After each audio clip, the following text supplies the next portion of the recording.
அஸ்ஸலாமு அலைக்கும். யாவருக்கும் சாந்தியும் சமாதானமும் உண்டாவதாக. நபி ஸல்லல்லாஹு அலைஹி வஸல்லம் அவர்கள் அருளிய அமுத மொழிகள். மிகச்சிறந்த 2 செயல்கள்.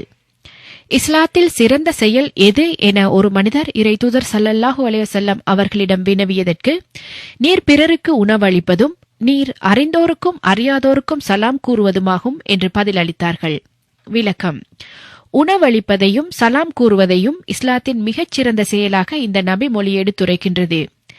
இல்லாதோர், இயலாதோர் மற்றும் ஏழைகளுக்கு உணவளிப்பது அவர்களது மனதை மகிழ்விக்கச் செய்கிறது, மனித நலம் பேணுகிறது. உற்றார் உறவினருள்ள ஏழைகளுக்கு உணவளிப்பது உறவு முறைகளை காத்து வலுப்படுத்துகின்றது. மனைவி மக்கள் பெற்றோருக்கு உணவு வழங்குவது மனிதனுடைய கடமையுணர்வை நிலைநாட்டுகிறது. ஒரு மனிதன் தான் அறியாமலிருக்கும் ஒருவருக்கு சலாம் கூறுவது அறிமுகத்தையும் சகோதர உணர்வையும் ஏற்படுத்துகின்றது. அறிந்தோருக்கு சலாம் கூறுவது ஏற்கனவே உள்ள தொடர்பையும் பாசத்தையும் வலுப்படுத்தி அகந்தை மற்றும் பெருமையை அகற்றுகின்றது. உணவளிப்பது உடலுக்கு வலிமையூட்டுகிறது என்றால், சலாம் கூறுவது மன நிம்மதிக்கும் அமைதி வாழ்விற்கும் வழிகோலுகிறது. கோள் சொல்வதன் விபரீதம். கோள் சொல்பவன் சுவனம் புகமாட்டான் என்று நபி ஸல்லல்லாஹு அலைஹி வஸல்லம் அவர்கள் கூறினார்கள். உன்னிடம் பிறரை பற்றி கோள் சொல்பவன் உன்னை பற்றியும் பிறரிடம் சொல்வான் என்பது அரபி பழமொழியாகும். அடுத்தவர் பற்றி இல்லாதது பொல்லாதது சொல்லி இருவரிடையே மூட்டி விடுவது கோள் சொல்பவனின் அருவருப்பான நடவடிக்கையாகும். அவனது இந்த செயலால் பாதிக்கப்படுவோர் ஏராளம் ஏராளம். நெருங்கிய நண்பர்களிடையேயும் உறவினர்களிடையேயும் பிளவை ஏற்படுத்த நயவஞ்சக எண்ணம் கொண்டோர் கடைபிடிக்கும் வழிமுறையே கோள் சொல்வதாகும்.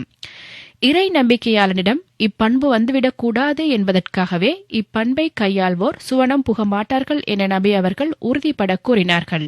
நேரடியாக சந்திக்க தைரியமில்லாத கோழைகள்தான் கோள் சொல்வார்கள் என்பது திண்ணம். சந்தேகம் சந்தோஷத்தை கெடுக்கும். வீண் சந்தேகம் கொள்ளவே செய்யாதீர்கள், ஏனெனில் வீண் சந்தேகம் அதிகமான பொய்ப்பேச்சிற்கு காரணமாக அமையும் என்று நபி ஸல்லல்லாஹு அலைஹி வஸல்லம் அவர்கள் கூறினார்கள். விளக்கம்: பிறர் மீது தேவையற்ற சந்தேகம் கொள்வதை இந்த நபி மொழி தடை செய்கிறது. சந்தேகம் கொள்வது சந்தோஷத்தை கெடுத்துவிடும். புறம் பேசுதல், அவதூறு கூறுதல் போன்ற கொடும் செயல்களுக்கு காரணமே சந்தேகம் கொள்வதுதான்.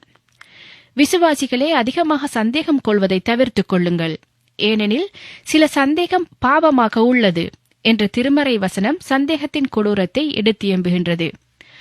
நல்லுறவுகள் முறிந்து போவதற்கும் மனித உரிமை மீறலுக்கும் காரணமாக அமைவது சந்தேக எண்ணமே. இன்னும் சொல்லப்போனால் கொலை வெறியையே அது உண்டு பண்ணிவிடும். கணவன் மனைவியின் மீதும் மனைவி கணவனின் மீதும் நடத்தையில் சந்தேகம் கொள்வதால் ஏற்படும் விபரீதங்களை அன்றாடம் தின இதழ்களில் நாம் காண்கின்றோம். போர்க்களத்தில் ஈமான் கொண்டு விட்டதாக கூறிய விரோதி ஒருவரை ஒரு முஸ்லிம் தளபதி கொன்றுவிட நபி அவர்கள் அதற்கான விளக்கம் கேட்டார்கள். அதற்கு அந்த தளபதி, அவர் உயிருக்கு பயந்து கொண்டு அவ்விதம் செய்ததாக நான் கருதினேன் என்றார். அதை கேட்ட நபி அவர்கள், அவரது உள்ளத்தை பிளந்து பார்த்தாயா என்று வினா தொடுத்து அவரது சந்தேகத்திற்காக அவரை கடிந்து கொண்டார்கள். இறைவனின் மீதும் இறைவனின் தூதர்கள் மீதும் மறுமையின் மீதும் நாம் சந்தேகம் கொண்டால் நமது இம்மை மறுமை இரண்டுமே பாழாகிவிடும்.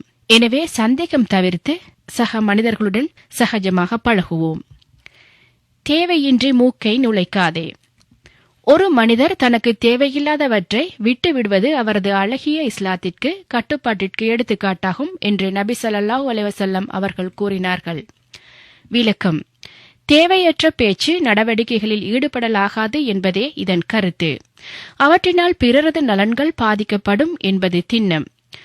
பொய், புரட்டு, புறம், கோள், ஏசுதல், சாபம் போன்றவை அனைத்துமே தேவையற்ற பேச்சாகும். பயனற்ற மார்க்கத்தில் தடுக்கப்பட்ட செயல்முறைகள் அனைத்தும் தேவையற்றவை ஆகும். கெடுக்கும் எண்ணத்தில் பிறர் விஷயத்தில் தலையிடுவோரிடம் தேவையின்றி என் விஷயத்தில் மூக்கை நுழைக்காதே என்று பாதிக்கப்படுவோர் கூறவும் கேட்டிருக்கின்றோம். நீங்கள் இதுவரை நேரமும் கேட்டது நபி ஸல்லல்லாஹு அலைஹி வஸல்லம் அவர்கள் அருளிய அமுத மொழிகள்.